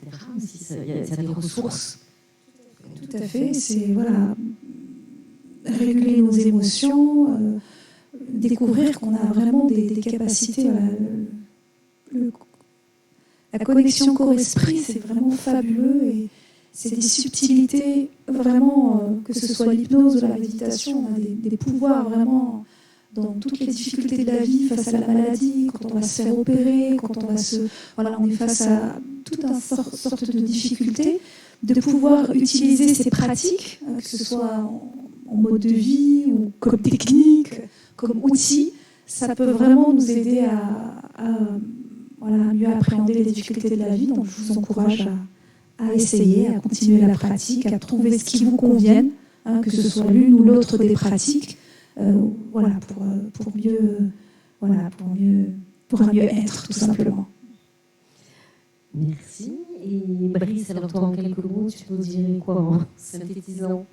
Alors, on a bien compris qu'en fait, ce sont des pratiques qui sont cousines, c'est-à-dire ou voisines, je ne sais pas comment on peut appeler ça, mais les buts sont un petit peu différents, les méthodes sont un petit peu différentes, mais il y a beaucoup d'éléments, on va dire, cérébraux qui sont quand même du mode de fonctionnement cérébral qui ont des similitudes. Moi, je dirais que l'hypnose et puis l'auto-hypnose, c'est davantage peut-être, enfin, c'est aussi, pas davantage, mais c'est aussi un chemin de vie individuel et puis collectif, parce qu'évidemment, on est tous influencés les uns par les autres. À mon sens, c'est vraiment la découverte et la distinction entre un mode de fonctionnement conscient, entre guillemets, et un mode de fonctionnement subconscient, c'est-à-dire entre la partie de votre raison et la partie de votre imagination. Et en fait, souvent, alors j'ai essayé de faire... Tu vas me tenir le micro. En fait, souvent... on a, ça c'est mon conscient par exemple, ma raison, la partie rationnelle, etc. de mon cerveau. Et ça c'est la partie, on va dire, imaginaire, c'est le subconscient, etc. Et souvent en fait on a des... ça coïncide pas parce que par exemple, je sais pas, j'ai arrêté de fumer et puis j'y arrive pas, ou bien je vais maigrir et puis etc. Voilà, et en fait le problème c'est un peu tous ces dysfonctionnements entre deux modes de fonctionnement qu'on a. Et l'hypnose, je crois qu'en fait, le but, c'est de retrouver cette harmonie entre le conscient et le subconscient, c'est-à-dire établir un mode de communication privilégié qu'on obtient grâce à la transe, grâce à une technique dissociative, pour justement travailler l'un et l'autre séparément pour mieux les harmoniser. Donc, c'est à visée thérapeutique parce qu'il y a un but d'autorégulation. Voilà. C'est peut-être la différence, c'est-à-dire on va chercher véritablement quelque chose en jouant sur le pouvoir du mental, mais davantage sur le pouvoir de l'imagination, de la création. Alors que dans la stratégie, enfin c'est pas une stratégie, parce que ça serait, on va dire, réducteur de dire ça, mais dans l'approche méditative, il y a davantage une dimension de lâcher-prise, d'acceptation. Tout à fait. Je peux juste rajouter juste un conseil. Essayez de consacrer 2-3 minutes par jour à être simplement présent à ce que vous faites. Par exemple, vous brossez les dents consciemment, boire votre tasse de café le matin, juste 3 minutes. C'est vraiment un entraînement à revenir à l'instant, mais par le corps, vraiment dans les sensations. Et plus on va développer cette présence à nous-mêmes, moins on va être réactif, moins le stress va nous impacter, moins les émotions, quand elles arrivent, de sentir vraiment ce qui se passe en nous, plus on est plus près de nos ressentis, moins on va être pris, moins on va être, moins on va souffrir, tout simplement. Voilà. Merci. Alors, juste pour conclure, moi je dirais que ça remet vraiment le patient au centre et cette idée d'activer nos propres ressources, que ce soit dans les deux pratiques, ça va vraiment être des pratiques qui vont permettre de prendre soin de nous, alors que nous allions bien à titre préventif ou que nous ayons des difficultés, des douleurs, des maladies, etc. Et que ces deux chemins qui sont, on l'a vu, un peu différents mais complémentaires, permettent d'aller vers l'équilibre et vers le mieux-être, la guérison. Et puis peut-être selon les étapes, on aura recours plutôt à l'un à l'autre. Si on va chez le dentiste, par exemple, on sera content d'avoir l'hypnose et puis la méditation dans d'autres. Après, chacun va construire son parcours, mais les deux peuvent être vraiment des pratiques aidantes. Voilà, donc il me reste à vous remercier. Je passe la parole à... Peut-être simplement pour l'illustrer avec ce qu'on fait quand même au niveau du CHU et au niveau de certaines expériences que nous avons les uns et les autres. C'est vrai que toi, Béatrice, tu utilises la méditation pour le personnel soignant à l'Enval. Donc elle a mis en place quelque chose qui aide vraiment les soignants à passer un petit peu de temps justement à se consacrer à eux-mêmes, à être dans le moment présent, à retrouver leur corps, à ne pas penser tout le temps à leurs actes, à ce qu'ils vont faire. C'est très important ce voyage intérieur. On est dans l'ici et maintenant, on prend cette distance. Au niveau des soins médicaux, bien sûr que Brice, il utilise l'hypnose quand il va faire des soins dentaires. Et d'ailleurs, je suis une de ses patientes, donc je peux vous dire que c'est vraiment extraordinaire de passer par là. mais d'autres personnes dans notre groupe ont fait aussi des travaux dans ce sens. Par exemple, en dermatologie, nous avons donc le docteur Pascal Delaunay qui n'est pas là ce soir, mais qui vient de terminer une étude sur comment l'hypnose peut aider dans la guérison de ce qu'on appelle les prurites cinémateria, c'est-à-dire des gens qui se grattent sans qu'on arrive à trouver pourquoi ils se grattent. Malheureusement, c'est des choses assez fréquentes. Alors, on leur fait toute une batterie d'examens, on ne trouve rien. Et bien, grâce à l'hypnose, il a prouvé, là, sur une étude, qu'il arrivait à guérir ces gens, à les soulager pendant des mois et des mois et des mois. L'étude vient de se terminer, alors dans 5 ans, je ne peux pas vous dire. Mais en tout cas, clairement, c'est quelque chose de très intéressant. Donc, moi, dans mon domaine de l'infectiologie, comment l'hypnose peut aider les femmes qui ont des cystites récidivantes. On peut se dire, c'est bizarre, un problème infectieux, comment l'hypnose peut les aider? Eh bien, tout simplement parce que le stress déclenche des cystites, parce que l'anxiété favorise les cystites, parce que la douleur fait que la cystite devient quelque chose qui vous envahit le corps et l'esprit. Donc voilà, toutes ces techniques, à mon sens, elles sont applicables dans tous les domaines de notre pratique médicale. Et c'est pour ça qu'on aimerait vraiment, avec l'OMNC, avec l'UF de médecine intégrative, faire en sorte que petit à petit, cette culture de ces pratiques imprègne toutes les spécialités, toutes les disciplines, pour que ces outils puissent être mis en complémentarité avec les soins classiques et aboutir comme ça vraiment à un résultat optimal. Les gens, ils souhaitent être vraiment pris en soins de façon optimale. Et en plus, ça donne de l'autonomie. C'est pour ça que je me suis corrigée, je ne sais pas si vous avez compris, j'allais dire prise en charge. Horrible. C'est-à-dire, en fait, il faut absolument que les personnes arrivent à avoir de l'autonomie dans leurs soins. Et ces deux techniques donnent à la personne une autonomie. Le patient fait de l'auto-hypnose, le patient fait sa méditation, personne ne le fait pour lui, il faut que ce soit vraiment lui qui le fasse. Et ça, c'est vraiment quelque chose qui soit responsable. Et ça, c'est vraiment aussi quelque chose qui participe beaucoup à la guérison, vraiment. Oui, ça crée un espace, cette autonomie qui redonne beaucoup de confiance, notamment chez les patients qui ont des maladies chroniques, par exemple. Voilà, donc je ne sais pas si vous avez... Oui, Nancy, tu veux témoigner de quelque chose, alors je vais te passer le micro. Oui, je voudrais dire à quel point j'ai trouvé génial le dernier exercice. Et j'aurais voulu qu'on le déconstruise, qu'on l'analyse ensemble. Parce que c'est cette référence de la vie à l'enfant. Mais immédiatement, donc on va arriver sur je ne dirais pas du tout la pureté, mais la naïveté, enfin l'enfance, notre enfance. Et puis, tout de suite, on arrive sur la proposition de trouver une couleur. Moi, j'étais contente, je n'avais pas de billes, donc j'ai pu faire un bleu extraordinaire. Et ce qui est intéressant, c'est que là, il y a une référence à la beauté. Et la beauté, c'est vraiment ce qui va élever l'esprit. On ne va pas dire la beauté et la spiritualité, ça marche vraiment ensemble. Donc là, on va faire le lien entre l'enfance et la spiritualité, la beauté, passer par une élévation. Et de là, on va suggérer quelque chose qui est intérieur à la sensation, c'est-à-dire quelle émotion. Moi, par exemple, c'était cet après-midi, j'ai relu une lettre de mon fils et c'était une émotion extraordinaire d'amour, mais je ne pouvais pas trouver le nom de cet amour. Il n'y a pas de nom pour ça. Mais c'est de la délicatesse, de la tendresse, de faire attention, de l'assurance. Donc là, on revient à une émotion et on fait le lien avec la beauté. Et je pense que ce jeu entre l'imaginaire, la sensation, le passé de notre enfance, ça va nous élever pour nous construire autrement et pour nous construire dans quelque chose d'extrêmement supérieur à ce que nous sommes dans l'instant. Et donc, je trouve génial cet exercice. Alors, merci. Merci, Brice. Merci, Nancy. C'est vrai que la créativité, l'imagination, moi, je dis souvent à mes patientes que l'hypnose, c'est quelque chose non seulement de sensoriel, mais presque de sensuel, en fait. C'est-à-dire qu'on est vraiment dans quelque chose qu'on peut laisser aller, débrider. Et je dis aussi souvent aux gens, mais vous entrez avec votre esprit critique, s'il vous plaît, vous le déposez là, et vous le reprendrez quand vous partirez. Parce qu'il faut aussi se laisser un petit peu aller, retomber un peu en enfance. Voilà. Il ne faut pas s'auto-censurer.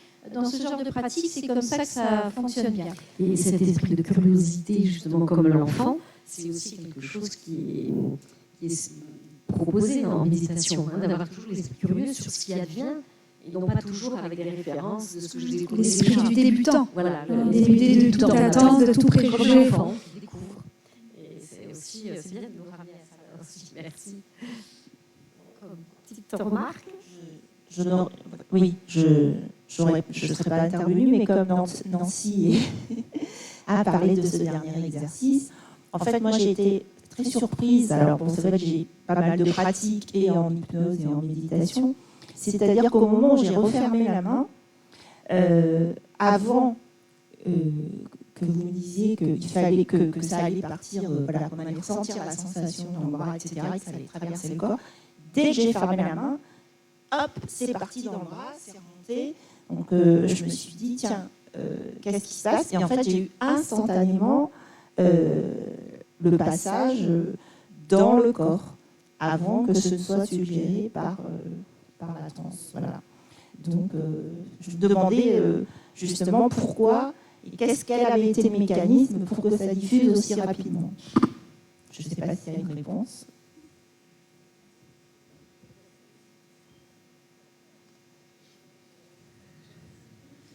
Non, c'est le pouvoir. Enfin, moi, quand j'explique l'hypnose aux patients, je leur dis voilà, c'est le pouvoir de l'imagination, en fait. Hein. Voilà. Mais l'imagination, souvent, on croit que c'est là, en fait, c'est pas du tout là. Le conscient, le subconscient, c'est tout le corps et c'est tout l'esprit. Donc, c'est pour ça qu'on travaille beaucoup en hypnose sur les phénomènes hypnotiques, la sensorialité, tous les phénomènes, on va dire, liés au corps. Parce qu'en fait, l'intelligence, la vraie intelligence et la vraie harmonie, elles se trouvent dans le corps et dans l'esprit qui sont intimement liés.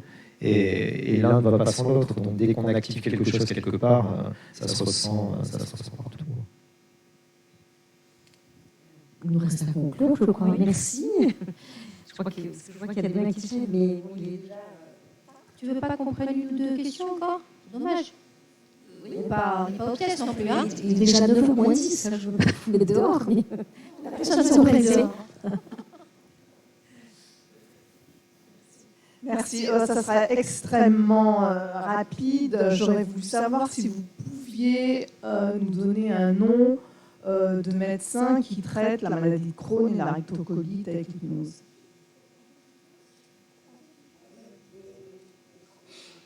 Votre question, c'est qui traite des maladies inflammatoires digestives en hypnose ou en méditation, c'est ça?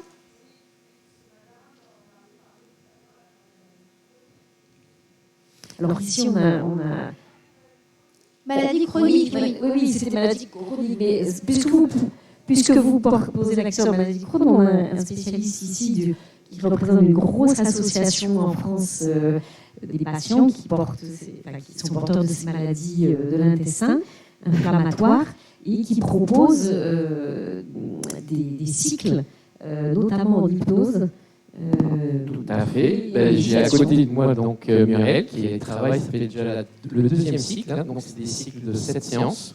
C'est vrai qu'on est... Alors, j'étais pas très convaincu au départ, donc, parce que c'est pas du présentiel, c'est de la visio. Et sincèrement, les malades en sont ravis, on a des questions de satisfaction derrière. Et c'est vrai que ça fait quand même le deuxième cycle de cette séance, on a 30 personnes en tout cas qui sont présentes donc, à tous les ateliers. Donc en hypnose, donc c'est le deuxième atelier. Et Béatrice vient de finir aussi donc, un cycle de méditation qui a super bien marché aussi. Donc voilà, ça c'est des choses effectivement que on peut proposer en tout cas au niveau de l'association. Alors c'est vrai qu'on va essayer de spécialiser un petit peu plus sur le Crohn et la RCH, mais sincèrement, nous maintenant on essaye aussi d'ouvrir à ce que ce soit les maladies chroniques et pas que le Crohn et la RCH. Quelle association? Oui, c'est l'association AFA Crohn RCH France. Crohn, C-R-O-H-N, RCH France. Merci beaucoup. Une petite question. Allez, ce sera la dernière, ok? Maurice, c'est pour toi. Depuis le temps que je te connais, j'ai une question à laquelle je n'ai toujours pas de réponse. Pourtant, c'est une question très importante. Donc, est-ce que tu veux bien décrire en quelques mots la différence entre l'hypnose hellmanienne et les hypnoses les plus connues dans notre société, telles que l'hypnose ericksonienne et intégrative, par exemple, ou classique, ou ce que tu veux. Je ne sais pas si tout le monde a entendu la différence entre l'hypnose hellmanienne et l'hypnose ericksonienne. Donc, question un petit peu de spécialiste, mais Maurice va répondre. Je réponds brièvement, ça sort un peu du cadre de cette conférence, mais l'hypnose ericksonienne, ça a été l'hypnose formulée par Milton Erickson. Okay. L'hypnose hellmanienne, c'est une hypnose qui est différente. Elle a été créée par Dave Hellman, donc de 48 à 62, et c'est une hypnose qui est médicale. Voilà. C'est-à-dire elle vise principalement l'utilisation de l'hypnose comme un outil médical en plus de la spécialité médicale. Donc c'est pas une fin en soi, elle est moins orientée vers l'hypnothérapie. Elle est beaucoup plus orientée vers tout ce qui est hypnose opératoire, principalement, c'est-à-dire soigner quelqu'un en hypnose. Donc ça va être tout le travail sur l'hypnoanesthésie, l'hypnosédation, l'hypnoanalgésie, traitement de la douleur chronique aiguë, etc. Et voilà, donc ça c'est le premier élément. Deuxième élément, ça va être davantage orienté sur tout ce qui est psychosomatique au niveau médical, ORL par exemple, les bronchites, l'asthme, etc. Tout ce qui est cutané aussi. Voilà, donc c'est vraiment une hypnose, j'allais dire, qui est appliquée et qui a été enseignée pour être appliquée comme ça. Il y a une dimension psychothérapeutique, on va dire thérapeutique, hypnothérapeutique, mais qui est moindre et qui est principalement illustrée par l'hypnoanalyse, la régression de la cause. Voilà. Mais ce n'est pas le cœur de métier. Il faut savoir que Dave Hellman, à la base, n'était pas médecin, il était hypnotiseur de spectacle et il a modélisé ces techniques d'hypnose de spectacle pour les médecins, voilà, que ce soit les dentistes, psychiatres, psychologues, gynécologues, etc. Et dans ces années-là, alors c'est une hypnose qui est intéressante parce qu'en fait elle travaille beaucoup sur les niveaux de transe, voilà. Donc c'est vraiment de l'hypnose dans les niveaux de transe, somnambulique, S-Day, Ultralight, etc. Et elle est moins psychothérapeutique tout simplement parce qu'en fait Erickson lui était psychiatre, donc il a formulé une hypnose qui était pour soigner ses patients. Ben merci, ce sera le mot de la fin. Merci à tous. Merci à Kenza et Brice, merci beaucoup.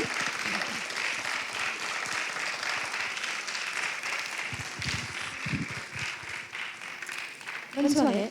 Bonne fin de soirée. Au revoir, merci.